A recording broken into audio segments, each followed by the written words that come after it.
হে বন্ধুরা, মোভাভির video editing কোর্সে সবাইকে স্বাগতম। আজকের চতুর্থ পর্বে দেখব মিরর ইফেক্ট এবং ক্রোমা কি এর ব্যবহার। তো চলুন শুরু করা যাক।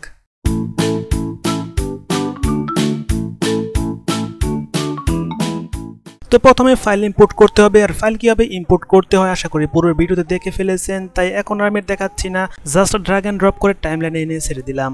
যেহেতু দেখানোর জন্য ভিডিওটি তৈরি করতেছি, তাই এটি কেটে একটু ছোট করে নেই। তো এইটুকু ক্লিপের মধ্যে এখন মিরর ইফেক্ট অ্যাপ্লাই করব। তার জন্য ক্লিক করব ফিল্টার অপশন এইখানটায়। তো এইখানে আপনি অনেকগুলো ইফেক্ট পেয়ে যাবেন, আর আপনি মিরর ইফেক্ট চুজ করার জন্য আপনি চলে যাবেন এই সার্চ অপশনটায়। এখানে আপনি লিখবেন ফ্লিপ, FLIP। তো এখানে আপনি প্রথমে যে ফিল্টারটি দেখতে পাচ্ছেন এটার উপর রাইট ক্লিক করবেন এবং এখান থেকে অ্যাপ্লাই টু সিলেক্টেড ক্লিপ এই অপশনটায় ক্লিক করবেন। আর মিরর ইফেক্ট অ্যাপ্লাই করার সময় আপনার কিন্তু ভিডিও ক্লিপটি সিলেক্ট থাকা লাগবে। তো এইবার আপনি লক্ষ্য করুন ভিডিও ক্লিপটিতে কিন্তু মিরর ইফেক্ট অ্যাপ্লাই হয়ে গেছে, আর এইভাবে আপনি মিরর ইফেক্ট অ্যাপ্লাই করতে পারেন যে কোনো ভিডিও ক্লিপে। তো এখন দেখবো ক্রোমা কি এর ব্যবহার, অর্থাৎ এই ভিডিওতে আমি ক্রোমা কি এর ব্যবহার দেখিয়ে দিব। আর এই ভিডিওতে আমি একটি green screen subscribe button add করব গ্রিন স্ক্রিনের ব্যাকগ্রাউন্ডটি রিমুভ করে। তার জন্য গ্রিন স্ক্রিনের একটি ভিডিও আমি টাইমলাইনে নিয়ে আসলাম। এই ভিডিওটি আমি আমার মূল ভিডিওর উপরে রাখবো।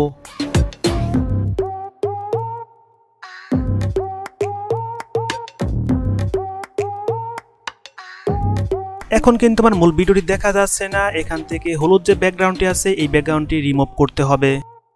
তার জন্য মোর টুলসে ক্লিক করব এবং এখান থেকে ক্রোমা কিতে ক্লিক করব।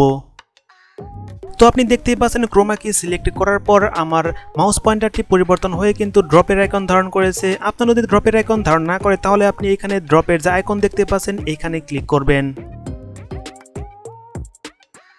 এখন জাস্ট এই ড্রপটি নিয়ে আপনি হলুদ যে ব্যাকগ্রাউন্ডটি আছে এই ব্যাকগ্রাউন্ডের উপর একটি ক্লিক করবেন। তো দেখতে পাচ্ছেন ক্লিক করার সাথে সাথে কিন্তু ব্যাকগ্রাউন্ডটি রিমুভ হয়ে গেল। এখান থেকে আপনি অপাসিটি চাইলে ফুল বাড়িয়ে দিতে পারেন, টলারেন্সটা একটু কমিয়ে বাড়িয়ে দেখতে পারেন। বাকি সেটিংগুলো যেমনটা আছে ওরকমটাই রেখে অ্যাপ্লাইতে ক্লিক করে দিবেন। তো উপরের লেয়ারের ভিডিওটি কিন্তু একদম মাঝ বরাবর রয়েছে, যা দেখতে খুবই অসুন্দর দেখা যাচ্ছে। তার জন্য এটাকে একটি সাইডে নিতে হবে। তার জন্য আপনি ক্লিক করবেন ওভারলে এই অপশনটায়। এখন এখান থেকে চাইলে আপনি সরাতেও পারবেন, চাইলে ছোট বড় করতে পারবেন।